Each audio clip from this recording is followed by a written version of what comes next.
1362,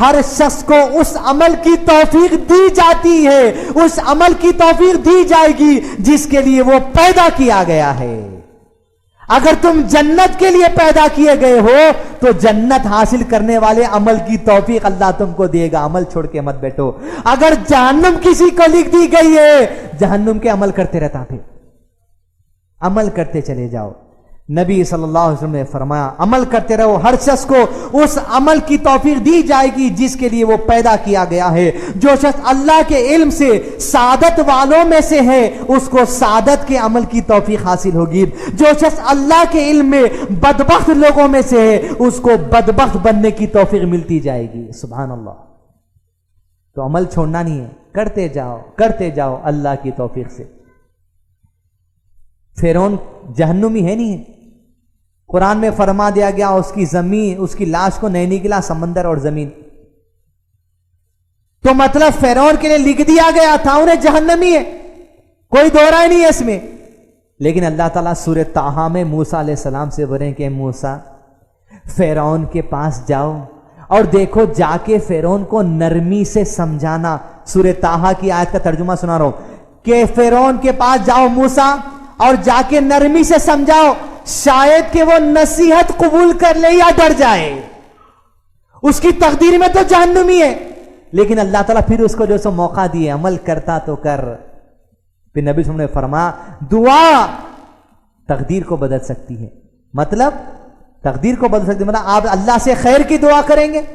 جب اللہ نبی صلی اللہ علیہ وسلم نے فرمایا جب بندہ ایک قدم آگے بڑھتا ہے تو اللہ 10 قدم آتا ہے، جب بندہ تیزی سے چلتا ہے اللہ دوڑ کے طرف آتا ہے، مطلب بندہ چاہتا ہے ہدایت اللہ عطا کرتا ہے ہدایت۔ فرعون سے کہا گیا تھا جاؤ فرعون کے بعد نرمی سے سمجھاؤ، شاید مطلب امید ہے شاید ڈر جائے یا نصیحت قبول کر لے۔ عمل سے مت رکو، کرتے جاؤ۔ جس کے لیے جنت لکھی گئی جنت والے عمل کرنے کی توفیق ہوگی، جہنم لکھ دیا گیا تو وہی عمل ہوتے رہیں گا۔ اتنا آ کے بولے موسیٰ علیہ السلام جادوگر سجدے میں گر گئے، لیکن اس عمل کی توفیق نہیں ہوئی اس کو جو عمل جنت میں لے آتا تھا، وہی عمل کرتے گیا جو جہنم میں لے کے گیا۔ یہ ہے تقدیر۔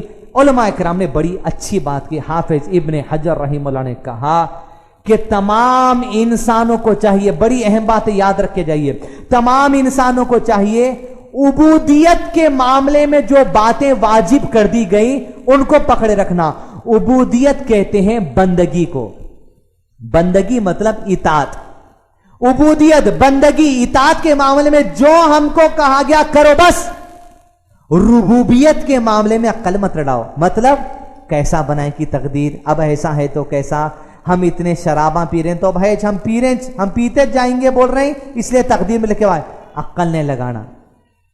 تم کو جتنا کہا گیا اتنا کرو، نماز پڑھنا بولے پڑھو، زکات دینا بولے دو، شرک نہیں کرنا بولے شرک مت کرو، بندگی کا حق ادا کرتے رہو۔ ربوبیت کے معاملے میں اللہ جو تخلیق کرا، لوح محفوظ ہے، جنت ہے، جہنم ہے، وہاں عقل مت لگاؤ، جتنا بولو اتنا کرتے جاؤ بس۔ اگر غیب کے باتوں میں عقل لڑائیں گے تم خود غیب ہو جاتے، پھر دکھتے نہیں دور دور تک۔